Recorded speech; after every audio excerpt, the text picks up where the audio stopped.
Hey everyone, this is Kevin from thechesswebsite.com, and today we're going to be going over a very strong defense from black, and that's the Nimzo Indian defense. And you'll see it played at all levels, even high GM levels. Pretty much all GMs play this.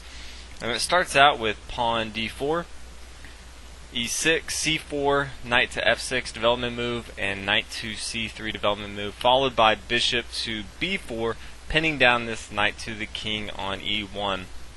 Now black's really saying that he doesn't mind giving up his bishop pair, exchanging his bishop for this knight on c3, in hopes that white will have a double pawn here on the c file and he can exploit that. At the same time, black really wants to start adding his defenses of this e4 square. He already has his knight here on f6 attacking the e4 square. At the same time, if he wants to, he can fianchetto his bishop to this b7 square, which you'll see in some of our variations, putting more pressure on this e4 square. And by pinning down this knight here on c3 to the king, we're taking away one of the defenders of the e4 square, because as you'll see, this is kind of a passive defense, as we don't move a lot of our pieces and pawns past this 6th rank here. But we really don't want to give up all the center control to white. We really want to focus on the light squares, in particular in most of the variations, and more importantly focus on this e4 square. Now sometimes we will be attacking, but more than likely we really want to counterattack eventually in the center here.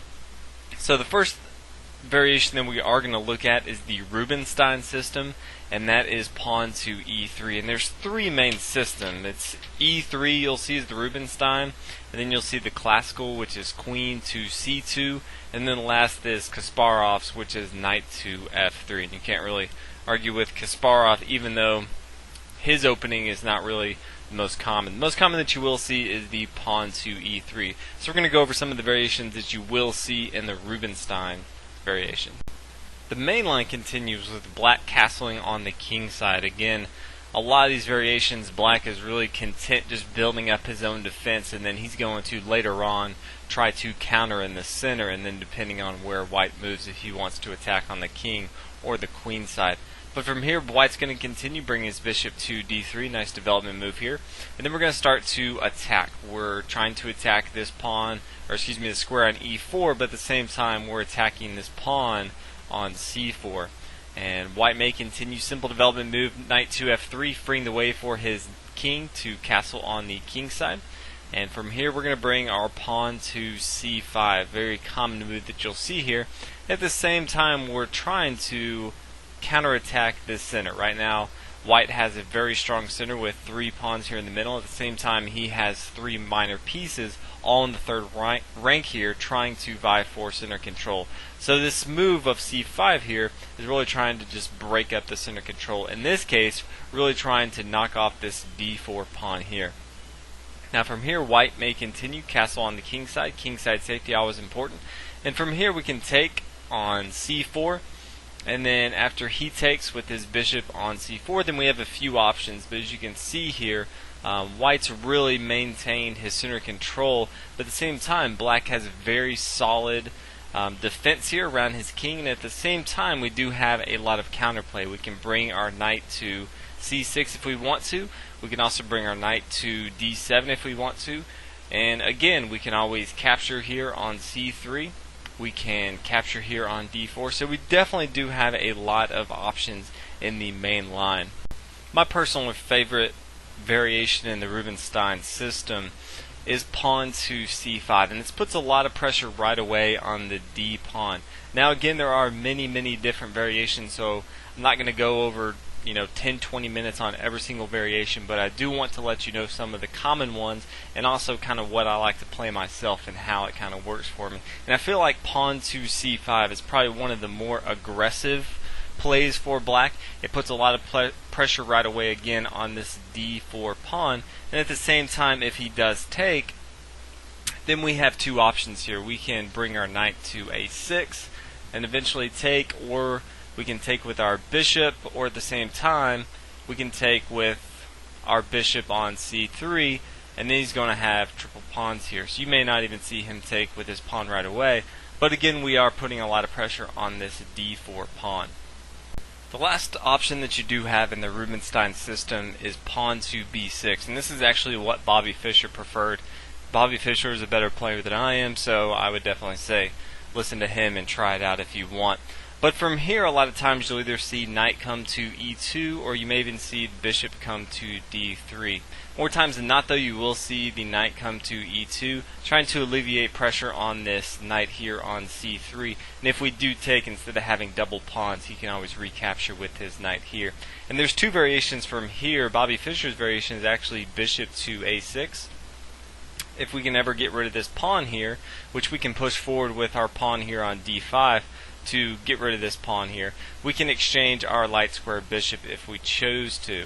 And second of all, there's another variation besides this a6, and that's the American variation, and that is from here we're going to bring our knight to e4, putting a lot of pressure on this knight here on c3. We're going to exchange both of our pieces, our knight and our bishop here on c3, and then we're going to bring our pawn, our f-pawn, to f5. And this is a very, very aggressive defense from black, because we're still, again, trying to put a lot of pressure on this central e4 square that we talked about earlier.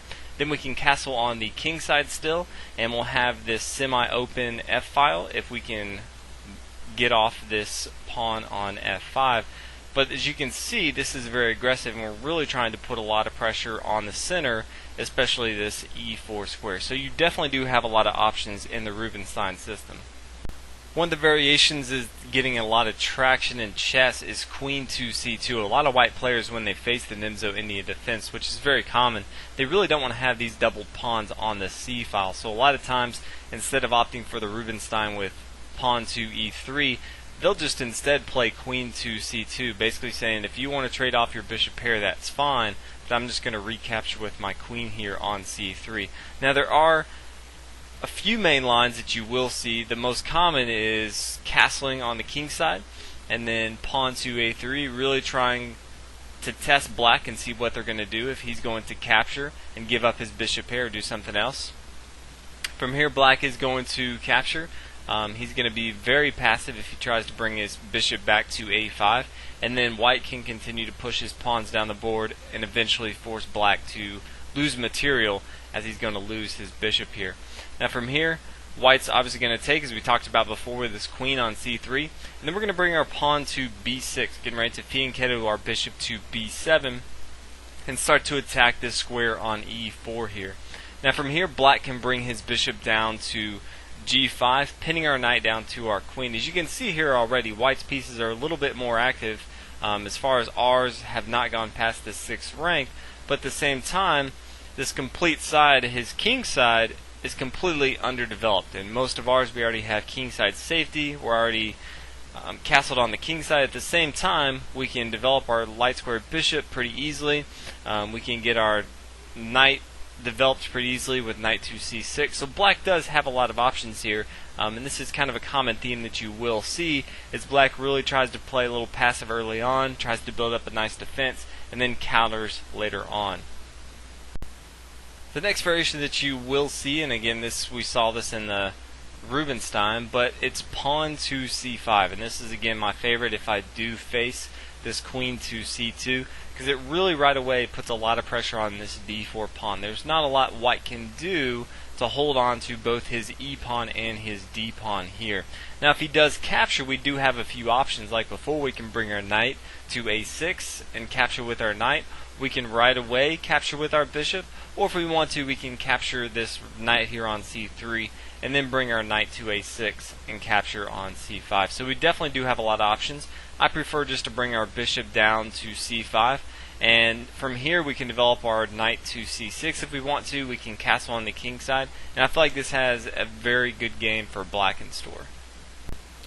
The last variation that you will see is the Kasparov, and that's knight to f3. Now it's not played very often, so I'm not going to spend too much time on it, but from here just keep in mind that if you do see it, you really want to start counterattacking the center right away. And you can do that by pawn to d5, again putting a lot of pressure on this e4 square, but at the same time really challenging white in the center here.